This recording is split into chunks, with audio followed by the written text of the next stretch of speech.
Good morning everyone. Welcome to PW only IAS. दोस्तों, आज के अगर हम न्यूज़पेपर की बात करें तो ऐसा लग रहा है कि जो फ्री स्पीच है ना, वो सबसे बड़ा मुद्दा आज के समय हमें देखने को मिल रहा है भारत देश के अंदर। अभी पिछले कुछ टाइम से आप नोटिस कर पा रहे हो कि जो अलग अलग कॉमेडियंस हैं उनके ऊपर डिफरेंट डिफरेंट एरियाज में एफआईआर रजिस्टर करी जा रही हैं। इसी में जो नया नाम आया है वो है कुणाल कामरा का। दरअसल में इनके द्वारा एक यूट्यूब के ऊपर एक वीडियो डाली गई, हो सकता है आप में से काफी सारे लोगों ने देखी भी हो।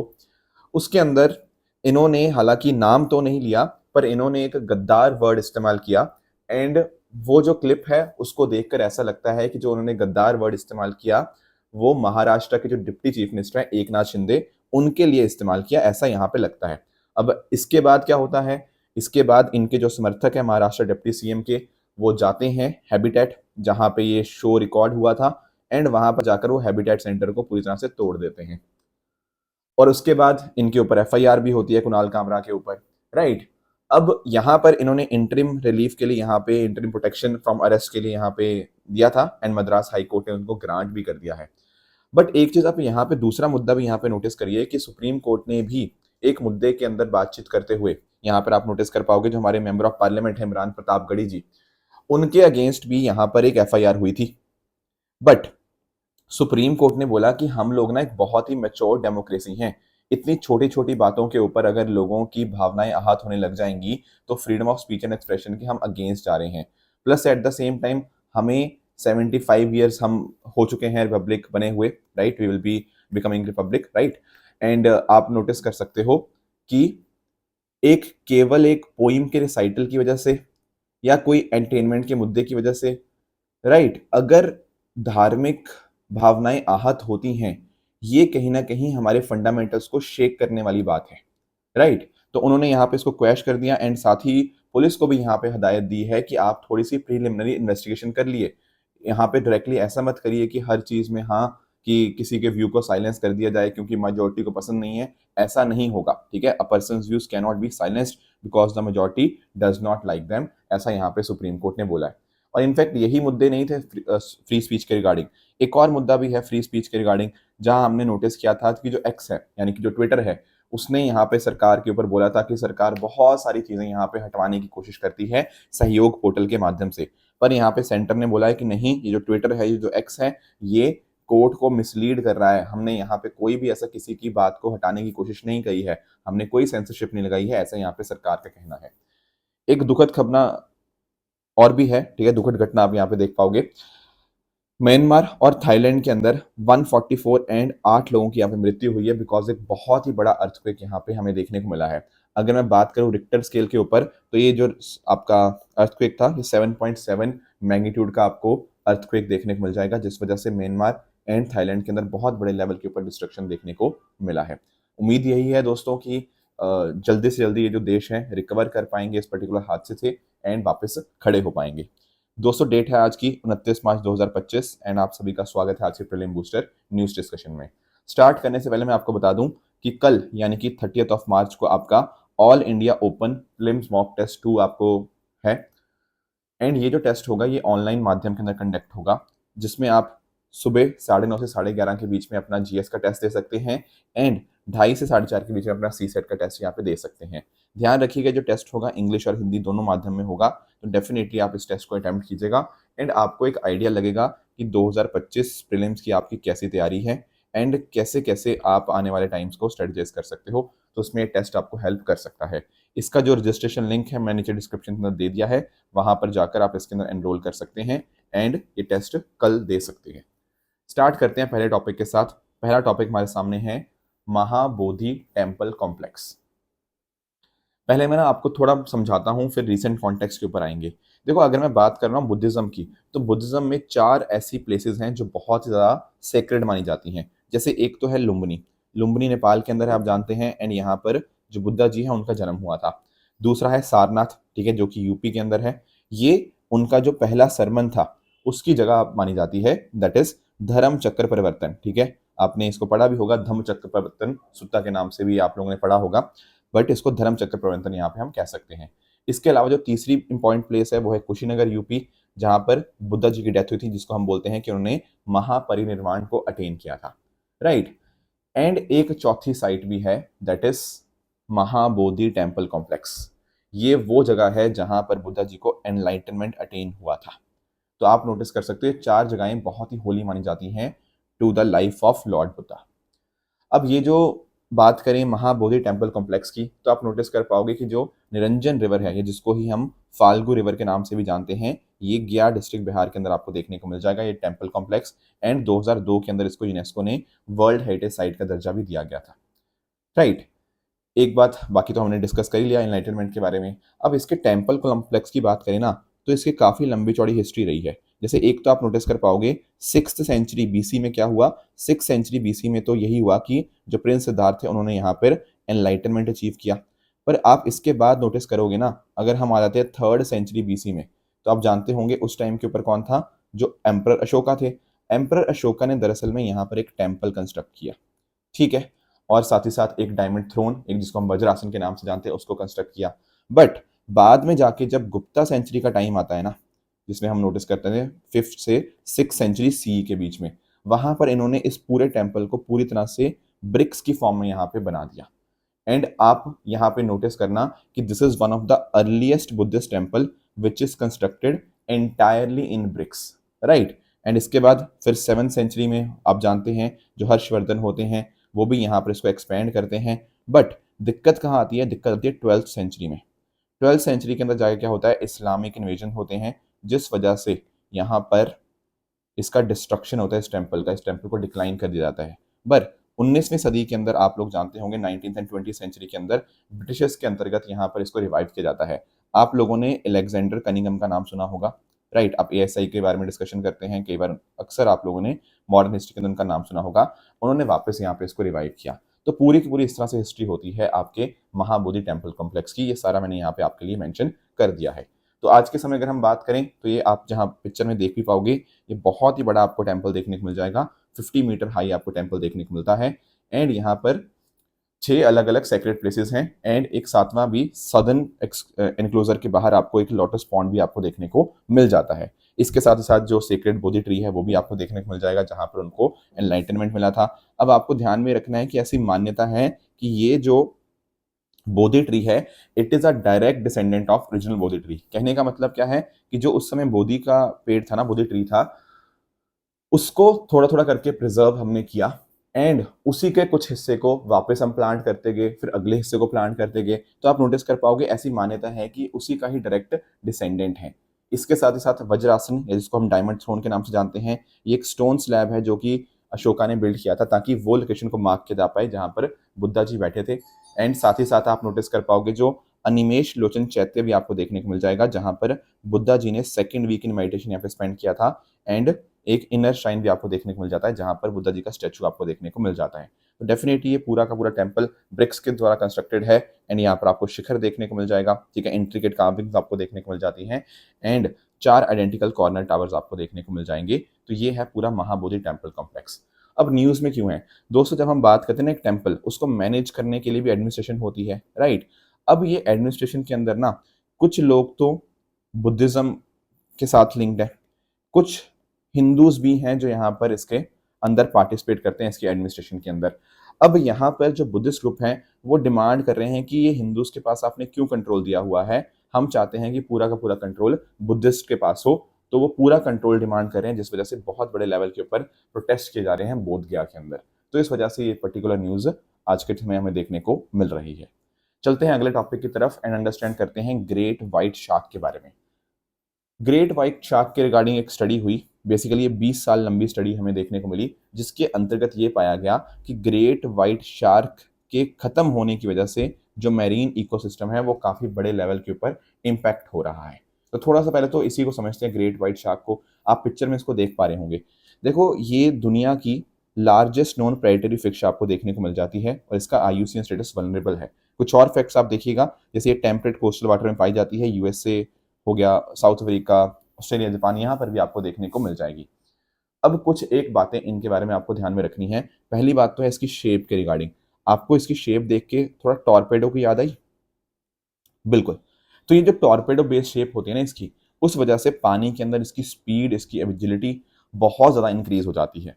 ठीक है, इसके साथ ही साथ अगर मैं बात करूँ ना, तो आप इसके यहाँ पे दांत देखने की कोशिश करो। यहाँ पे ये जो दांत है ना, इनको बोलते हैं हम सिरेटेड टीथ। ये जो टीथ है ना, ये जो इनका शिकार होता है उसको कट करने के अंदर मदद करते हैं। देखो इस तरह से ना इसके टोटल 300 से भी ज्यादा टीथ आपको देखने को मिल जाएंगे। पर ये अपने खाने को च्यू नहीं करता, उनको काटता है एंड उनको स्वेलो कर लेता है उसका बहुत बड़ा चंक। तो इस तरह से ये होता है। Plus at the same time इनकी जो स्मेल होती है, मतलब स्मेल करने की शक्ति होती है, बहुत ज़्यादा तेज होती है। अगर 100 लीटर पानी के अंदर एक बूंद ब्लड होगा ना, तब भी ये स्मेल कर लेंगे उस चीज़ को। प्लस साथ ही साथ ये रीजनल एंडोथर्मी को यहाँ पे इनकी एडेप्टेशन होती है। क्या मतलब इसका, कि बाकी पानी का जो टेम्परेचर है उससे हल्का सा ज़्यादा टेम्परेचर, बॉडी टेम्परेचर ये मेंटेन करते हैं, वार्म बॉडी टेम्परेचर। ठीक है, इसके अलावा इनकी फूड हैबिट्स की बात करें तो सील, डॉल्फिन, फिश, इन सबको ये यहाँ पे कंज्यूम करते हैं। साथ ही साथ अगर हम बात करें इनकी जो हंटिंग टेक्निक है उसको बोला जाता है सरप्राइज अटैक अप्रोच। इसके अंदर क्या होता है, इसके अंदर जो भी प्रे है जिसको शिकार करना है, उसको नीचे से, पानी के नीचे से आके उसको बहुत हाई स्पीड से उसको खा लिया जाता है। This is how the hunting technique of surprise attack works. इसके साथ साथ ये एक विविपेरियस एनिमल है, यानी कि ये डायरेक्टली अपने यंग वंस को बर्थ देते हैं, एग्स ले नहीं करते। ये बात आपको पता होनी चाहिए। अब जैसा मैंने आपको बताया ना कि इनका बहुत बहुत इंपॉर्टेंट रोल है मेरीन इकोसिस्टम के अंदर। क्यों? क्योंकि एक टॉप प्रेडेटर की तरह एक्ट करते हैं। तो जो सील्स हैं, मिड साइड शार्क हैं, उनको यहाँ कंज्यूम करते हैं। एंड डेफिनेटली ये इंडिकेटर स्पीशीज भी हैं। अगर कहीं पर आपको ये मिलती हैं, इसका मतलब है कि वहाँ का मरीन इकोसिस्टम काफ़ी स्टेबल है, काफ़ी अच्छा है। एंड इसी चीज़ को ना यहाँ पे रिसर्चर्स ने कास्केड इफेक्ट के नाम से बताया है। कहने का अर्थ क्या है, देखो अगर इनकी नंबर्स कम हो जाएंगे, अगर जो हुए हैं ग्रेट व्हाइट शार्क के, उस वजह से जो केप फर सील्स हैं या फिर स्वेंगल शार्क्स हैं, उनका नंबर बढ़ जाएगा। क्योंकि यार ये देखो, अगर यही अवेलेबल नहीं होंगे तो जो जिनके ऊपर ये शिकार करते थे वो कम, वो उनकी संख्या बढ़ जाएगी, है ना। उनकी संख्या बढ़ जाएगी, उनकी संख्या बढ़ जाएगी तो डेफिनेटली जो सील्स की अगर संख्या बढ़ती है तो सील्स बहुत ज्यादा फिश को कंज्यूम कर लेंगे। फिश को बहुत ज्यादा कंज्यूम कर लिया तो फिश की संख्या कम हो जाएगी। तो यानी कि ना, जब भी टॉप प्रेडेटर इस तरह से खत्म हो जाता है या उसकी संख्या कम हो जाती है, उसका पूरा का पूरा इकोसिस्टम के ऊपर इंपैक्ट आता है। इसी को हम बोलते हैं कास्केड इफेक्ट। तो इसीलिए स्टडी ये बोल रही है कि हमें इनको प्रिजर्व करना बहुत इंपॉर्टेंट है, अगर हमें ओशन हेल्थ और फूड सिक्योरिटी को मैनेज करना है। This is something that you must be aware of. अगले टॉपिक पे आते हैं। अगला टॉपिक हमारा बाइसेग एन के बारे में है। दोस्तों पिछले कई दिनों में ना ये बाइसेग एन हमें सुनने में आ रहा है बार बार अलग अलग जगह के ऊपर। तो मैंने सोचा एक बार इसको हम डिस्कस कर ही लेते हैं। अभी क्यों न्यूज़ में आया है? अभी न्यूज़ में इसलिए आया है क्योंकि जो कैग है, कंट्रोलर एंड ऑडिटर जनरल, उन्होंने एक एमओयू साइन किया है बाइसेग एन के साथ, ताकि ऑडिटिंग प्रोसेस के अंदर हम रिमोट सेंसिंग और जीआईएस टेक्नोलॉजी को डाल पाएं। पहली बात तो आप ये अंडरस्टैंड करो, इसका पूरा नाम क्या है? Bhaskaracharya national institute for space application and geo informatics. आपको बाकी सब चीजें तो पता होंगी, शायद कुछ बच्चों को भास्कराचार्य जी के बारे में नहीं पता होगा। पहले हम उन्हीं के बारे में डिस्कस कर लेते हैं। दोस्तों 12वीं सेंचुरी एडी के अंदर इंडिया के one of the leading mathematicians कौन थे? भास्कराचार्य जी। इनकी एक बुक है सिद्धांत शिरोमणि, जिसमें 4 सेक्शन की बात करी गई है। एक तो है लीलावती। लीलावती में क्या होगा? अरिथमेटिक्स का इन्होंने डील किया है। फिर है बीज गणित, उसमें अलजेब्रा के साथ डील किया गया है। फिर है गोल अध्याय, जिसमें स्फेयर के साथ डील किया गया है। और एक है ग्रह गणित, जहां पर प्लैनेट्स की मैथमेटिक्स की बात करी गई है। तो उन्हीं के नाम के ऊपर हमने इस पर्टिकुलर बाइसेग एन का यहाँ पे नाम रखा है। अब इसमें आप नोटिस कर पाओगे, यहाँ पे बात हुई है national institute for space application and geo informatics. तो कुछ भी इनके साथ कुछ मुद्दे होते हैं तो वहां पर टेक्निकल एजेंसी की तरह काम कौन करता है? बाइसेग एन। जैसे फॉर एग्जाम्पल गवर्नेंस के लिए, प्लानिंग के लिए, डेवलपमेंट के लिए आपको space and Jio special solution चाहिए होंगे तो बाइसेग एन यहाँ पे आपको प्रोवाइड करता है। तो फॉर्म ये 1997 के अंदर हुआ था। उस समय इसका नाम था remote sensing and communication centre, but आगे जाके 2003 के अंदर इसका नाम भास्कराचार्य जी के नाम के ऊपर रख दिया गया, बाइसेग। ठीक है, तो हेडक्वार्टर्स के गांधीनगर गुजरात में है और ये मीटी मिनिस्ट्री के अंतर्गत आता है। क्या काम है इसके? इसके वही काम है जैसा नाम में ही है ना। इसके नाम में क्या था? Space application, geo informatics. तो वही काम करता है। जैसे for example satellite based services देता है, रिमोट सेंसिंग हो गया, टेरेन मॉडलिंग हो गया, एक जगह को कैसे मॉडल करना है, मतलब उसके कहाँ कहाँ पे पहाड़ हैं, कहाँ कहाँ पे रिलीफ्स हैं, वो सब चीज़ें। और डिजास्टर एनालिटिक्स में भी यहाँ पे ये काम करता है। बाकी डेटा क्रिएशन वगैरह यहाँ काम करता है। MIS हो गया, पूरा डेटा को मैनेज करना हो गया, उसको प्रॉपर शीट्स के अंदर मेंटेन करना, राइट। इसके अलावा land management, agriculture, education, health, उनके लिए अलग अलग टूल्स प्रोवाइड करना इसके काम रहता है। तो AI, artificial intelligence, internet of things, blockchain, उसके अंदर रिसर्च को भी ये लीड करता है। तो ये हो गया बाइसेग एन के रिगार्डिंग। अगले टॉपिक पे आते हैं। अगला टॉपिक है हमारा माता कर्मा जी के रिगार्डिंग। दोस्तों कई बार ना हम लोग भक्ति मूवमेंट पढ़ते तो हैं, पर अक्सर ऐसा देखने को मिलता है कि कई बार यूपीएससी में डिफरेंट डिफरेंट भक्ति रिफॉर्मर्स के बारे में क्वेश्चन आता है जो हमने कई बार नहीं पढ़े होते। तो उसी कॉन्टेक्स्ट में एक हम और भक्ति रिफॉर्मर के बारे में पढ़ लेते हैं, माता कर्मा जी के रिगार्डिंग। अभी न्यूज में इसलिए है क्योंकि डिपार्टमेंट ऑफ पोस्ट ने ना इनके 1009th बर्थडे के ऊपर, बर्थ एनिवर्सरी के ऊपर यहाँ पर एक पोस्टेज स्टैंप यहाँ पर रिलीज करी है। तो थोड़ा इनके बारे में जानने की कोशिश करते हैं। पहली बात तो आप ध्यान में रखिएगा कि भगवान कृष्ण की ये बहुत ही बड़ी डिवोटेड फॉलोअर थी और इनका जन्म हुआ था छत्तीसगढ़ के अंदर ड्यूरिंग द 11th सेंचुरी। अब इन्होंने अनटचेबिलिटी और कंजर्वेटिविज्म के अगेंस्ट फाइट करी। मैं आपको समझाता हूँ। जैसे आप नोटिस कर पाओगे ये लॉर्ड कृष्णा की बहुत बड़ी भक्त थी। इनफैक्ट ना जो जगन्नाथ टेम्पल आपको देखने को मिलता है वहां पर ये जाती हैं एंड वहां पर जो पंडित्स होते हैं वहां वो पंडित इनको बोलते हैं कि आप ना भगवान कृष्ण के लिए खिचड़ी बनाइए, उनको खिचड़ी ऑफर कीजिए। और ऐसा बताया जाता है, ऐसी मान्यता है कि जब इन्होंने खिचड़ी ऑफर करी भगवान कृष्ण को तो भगवान कृष्ण ने उसको स्वीकार भी किया। तो ये कहीं ना कहीं दिखाता है कि किस तरह से अगर आपकी सच्ची श्रद्धा हो तो भगवान आपको डेफिनेटली मिलते ही हैं। तो ये जो स्टैंप है उसी को फीचर कर रहा है। यहाँ पे आप देख पाओगे पीछे जगन्नाथ टेम्पल आपको देखने को मिल जाएगा। Plus at the same time इन्होंने महिलाओं के एम्पावरमेंट के लिए काम किया, सोशल हार्मनी के लिए यहाँ पे डेफिनेटली काम किया एंड लॉर्ड कृष्णा की ये बहुत बड़ी भक्त आपको देखने को मिलती हैं। ये कुछ पॉइंटर्स हैं माता कर्मा जी के बारे में जो आपको पता होने चाहिए। अगले टॉपिक पे आते हैं, यूनिसेफ युवा के बारे में अंडरस्टैंड करने की कोशिश करते हैं कि आखिर ये क्या है। देखो यहाँ पे पहले मैं ना आपको यूनिसेफ युवा के बारे में समझाने की कोशिश करता हूँ। दोस्तों यूनिसेफ का ना एक प्रोग्राम चलता है दुनिया भर के अंदर जिसका नाम है जनरेशन अनलिमिटेड। ठीक है, अब इंडिया में इसी प्रोग्राम का नाम बन जाता है युवा। ठीक है, तो दुनिया में जनरेशन अनलिमिटेड चलता है, इंडिया में उसी का नाम है युवा। अब युवा के अंदर क्या होता है, युवा एक पब्लिक प्राइवेट यूथ पार्टनरशिप है जिसको 2019 में लॉन्च किया गया था। किस पर्पस के साथ, ताकि हमारे जो यूथ हैं हम उनको एम्पावर कर पाए। सर कैसे एम्पावर करेंगे उनको, भाई एजुकेशन देके, स्किल डेवलपमेंट करके, उनके लिए अच्छी एम्प्लॉयमेंट अपॉर्चुनिटी क्रिएट करके, इसी के थ्रू तो करेंगे। तो इस तरह से आप नोटिस कर पाओगे कि 90 मिलियन यंग पीपल तक ये ऑलरेडी ये पहुंच गया जो युवा है एंड इस तरह से डिफरेंट डिफरेंट एक्टिविटीज में उनको पार्टिसिपेट करवाया है। तो आपको इनके 3 प्रायोरिटीज देखनी होंगी, एक है 100 मिलियन, एक है 200 मिलियन, एक है 300 मिलियन। क्या है ये प्रायोरिटीज?